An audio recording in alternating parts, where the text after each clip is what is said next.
So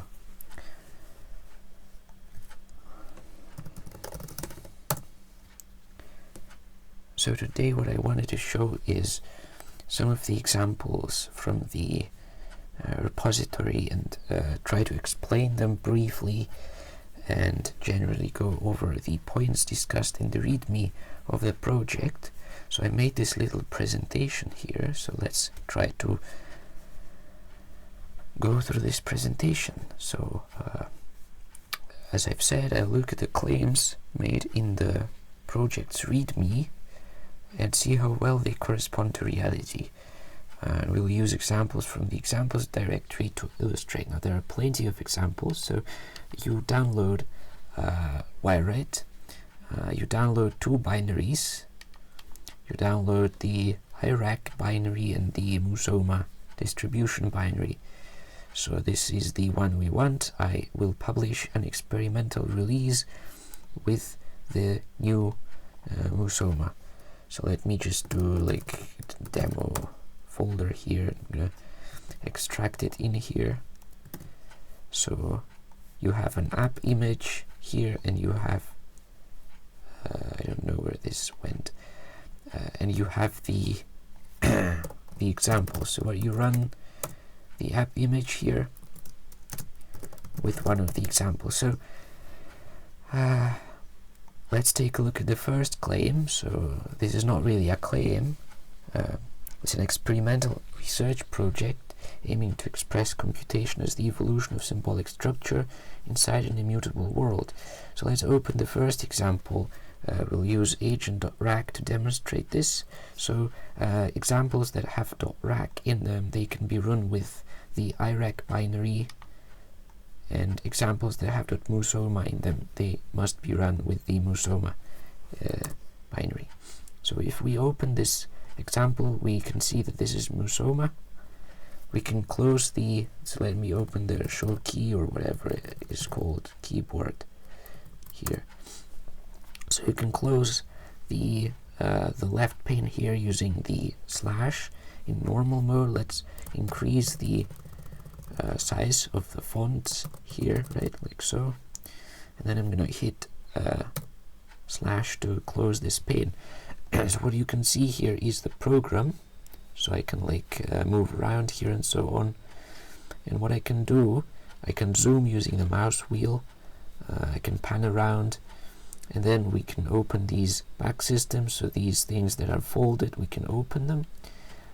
And what this program tries to demonstrate is a very, very basic model of what I call entanglement, which is basically a way to synchronize across worlds, across rewrite systems. So there's the and this ultimately tries to model the distinction between the subjective and objective world that some entities have. So this one here is the host world, and this one is the guest world. So we say that the host world instantiates and simulates the guest world. And this particular example, if we go back in time, so this example runs really, really quickly. It's also a partial example. It doesn't really do anything interesting yet. But basically, I mean, the marketing claim is that this is a very basic model of consciousness, or what could look like consciousness if developed to a certain extent. But this again, there are no claims here, but this is just the beginning, right? A starting model from which we can work. And this is not really about consciousness as it is understood generally, but like a particular rendition of the term. So if we go back in time using comma, you can go back in time. This example runs really, really quickly, so it runs entirely before you can even see it. So we start out like this, right? We have a host world which contains an entity, a structure, which itself contains a guest world and simulates that guest world. So through this rewriter is basically the physics for the guest world, and this rewrite here is the physics for the host world. What we can see here is that the guest world here has a certain model of the host world inside it, and if we move in time, you can see that the guest model contains some interesting stars here. So the stars are like attractor points, like they are attractive, and these stars emit fields which are represented here. So this is one-dimensional space in both cases, and these fields emit these stars, they emit fields, and the field that reaches, so O means the agent, so it's the self symbol, so called self symbol, it represents the self. And so what happens is whenever a field that is the shortest distance away from the self symbol reaches the self symbol is attracted to it, and it starts following sort of the slope downwards, and when it reaches the asterisk it eats it. Eating the asterisk removes the field dissipates. Simultaneously the field is traveling from the other direction. When it reaches our self symbol, the self symbol starts to move toward it. So again, this is a very small, simple demonstration of what it means to have the world compute instead of the agent computing. One other thing is, you can see that while all of this is happening, there is this back system which observes the evolution of the guest world, and when the guest world, when the back system detects that the guest world, that the self symbol in the guest world moved left, it emits an action to move left, and whenever it detects that the self symbol moved right in the guest world, it emits an action to move right. Now these actions are interpreted by the outer rewriter here, by the host rewriter, and these simulate actuatory inputs, or I don't know how to pronounce this word, but basically this is like the left and right cells are like the eyes, like the sensory organs, and the action cell here works like a muscle of some sort. And so what happens here is basically this back system is like a part of the brain of this entity here that looks at the contents of the subjective world, of our guest world, and determines whether the self symbol in the guest world moved left, right, and based on that it basically signals to the muscles how to move, and then the host world interprets the movement of the quote-unquote muscles here by moving the module up and down. So you can see the module itself is moving through this example, following the self symbol with a lag of 1 frame, right? So that is it. Now this is because we are remembering the state of these rewriters, that's why they jump so much. So yeah, and another thing that this rewriter does, by the way, is synchronize the contents of the guest world with the sensory input, quote-unquote, from the host world. Now this is the first example, right? I don't have time to get into this for too long, so you hit Control-C to quit, and then let's take a look at the thing here. So a program as a physical thing, you probably saw this already with the first example here. Symbolic mechanism, basically instead of designing programs as sequences of instructions, we design them as structures. That's like the shortest way to say this.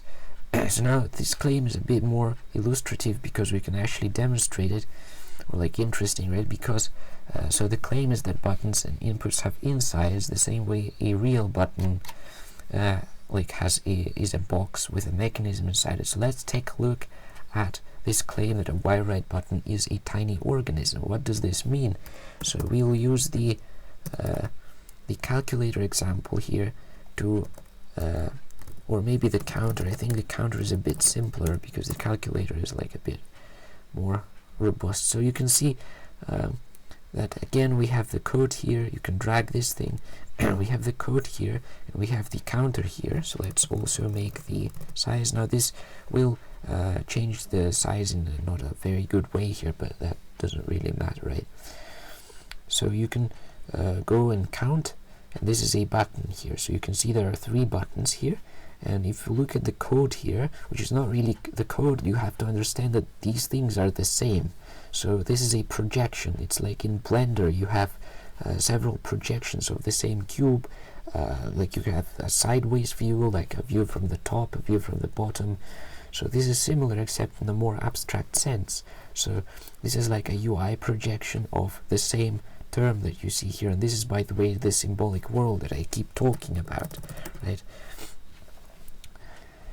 So what's inside a button? You just can click on this thing and you can see that a button is really a slot that contains another button, but this is not a button really. This is a template, and this is the instance of this template, right? And if I open this instance in turn, this is what a button contains. So this is literally what's inside a button that makes the button work like a button and look like a button.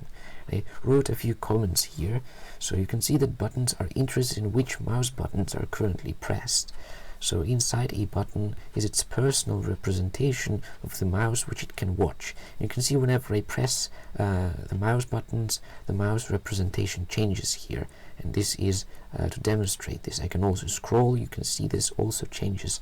So basically this mouse this mouse expression, this mouse term is entangled, as I call it, to the mouse, to the real mouse that I move right now, and to the point that each button has its own personal representation of the mouse. You can look here and see that indeed every button has its own representation of the mouse.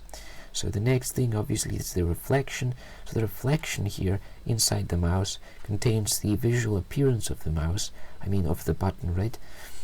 And what happens is this reflection here basically gives the button the ability to look at itself as if it looked in a mirror. So basically there is a like a symbolic view of how the button looks like, including how it looks like when I hover it. Now this is the subtract button or decrement button, so as you can see, if I hover over it, you can see that the visual style changes, and this back system here is what controls the behavior of the button. Now I won't discuss this in detail, but as you can see, the button is a purely mechanical thing that contains mechanisms inside it that make the button operational. So one other interesting aspect in this regard is time travel, because everything is state, basically. Everything is structure, we can time travel. Oops. So you can see I move back in time here. By pressing comma, you can see I can move back in time. And this is me moving back in time. We can see how I pressed the button, how I hovered the button, how I scrolled over it, how I opened and closed these back systems, etc. Right? So you can move back in time. Now this is all very interesting, but not really. So let's open the next example, which shows the calculator. So the calculator is a bit more complex example of the same thing. It contains more interesting visual elements here. So the calculator itself is not super interesting. I can type here. This is an AST calculator, which means that I can travel through the AST like so. We never actually edit like this as a string. This is never a string. You can see in the state section here, this is how the internal representation looks like. So I can press the down arrow here to move. You can see the cursor is represented by this in term, and this in term moves as I move the cursor. I can use the keyboard. In order to use the keyboard, I need to go to the grab mode, press H, and then I can use the keyboard. The buttons are animated, as you can see. Now everything is live. So let's say I subtract or like divide by 0. This thing doesn't know how to divide by 0, so it hangs. So what I can do is I can go into the editor, and you can see right here that this is the weight, and then the engine, which is responsible for evaluating expressions, says indet, and the calculator doesn't know what to do with indet, so it hangs. So if I replace this by 100, you can see this this proceeds as expected. Now the next example is, let's take a look. So well, Blinky is an example of sequencing. So you can see we can run using the sequencer node. We can run operations every once in a while. You can see that here we have this blinking cursor thing.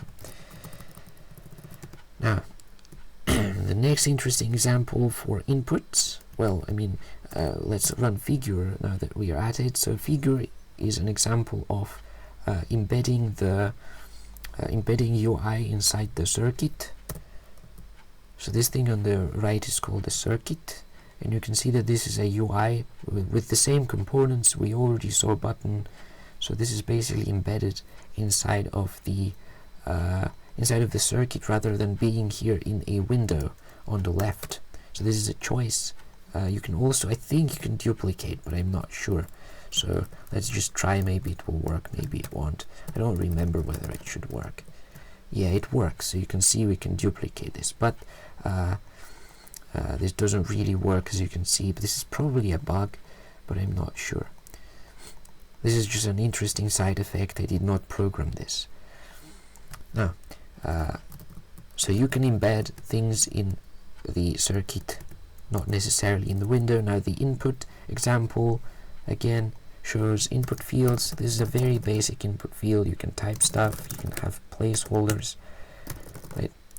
You can do basic mouse selection, you can do this, right? Let me make this a little bit bigger, right? Let me see. Yeah, so you can do basic stuff. It wraps, it will even scroll eventually, but yeah. So now to input fields. Input fields also have insights. So if you look into the input field here, so you can see that the state of the input field is represented here. So as I type, you can see in the cell the value changes. As I select, the value changes. The input field itself also has insights. So if you look into it, there is more visual stuff, and then here you can see how the input field looks like. Has pretty similar structure. You can see it has mouse inside it, has the input works like mouse, except it represents your keyboard. So you can see that this all is also working. Now the input field has a huge rewriter, like it's enormous, because there is a lot of behavior that we want to support, such as mouse selection and so on. Now the next interesting example, I think, is well, yeah, programs can look around and move. This is in bounds, I think. So if you open bounds, you'll see that this is a program. This is a program that can move around. You can pause using space in normal mode, and you can use period to advance time by 1 time step. And you can see this is a program that looks around and moves. The world here contains the program. Program can look around and move. Now the next step. Let's see. Editors inhabit the same world they edit. I don't think this is easy to demonstrate, but you already saw the editor, and the editor works. Now sorting. Let's open merge sort. So first is bubble sort here, and sort.rag.wml. Again, it runs really quickly, so it already ended. So you can go back in time, and you can hit period to move, and you can see that this back system sorts the adjacent numbers, and you can see how they literally bubble up here, right? And in the end you have sorted numbers. Now merge sort is more interesting. It demonstrates how merge sort works. This is a machine basically that merge sorts. Now you can again go back in time and see how it works. You can also go to the editor, hit L and then comma D to duplicate the merge sorting machine, and well, that's not really useful, is it? So let's restart the example here. I'm going to quickly press pause, and we'll go back in time, and then I'm going to cut time here, and then I'm going to duplicate this, and you can duplicate these and they will both sort, and sorting will be faster if you do this, but not by much. Now again, that's it. So rule 110 you can run also. This is the rule 110 pattern. You can pause, and then you can time step it to advance in time, right? So I showed sorting, the same distinctions, evaluation, yeah. So this is the presentation here. Now I don't think there is anything other than that. I mean, SQLite example shows SQLite. You can add things. 25, right? You can insert things. Again, you can time travel. So if you time travel to the beginning, no, I'm not. Yeah, I didn't grab. So you can time travel to the beginning, and then you can see how I'm typing here. And then when I hit insert, you can see message insert here. This goes on to execute the query goes to the database says okay, then messages refresh. We do this, and you can see once that occurs here, the database gives us some records. These records go to contacts, then the contacts list is instantiated, and when it is finished, we see this thing. Now if I remove,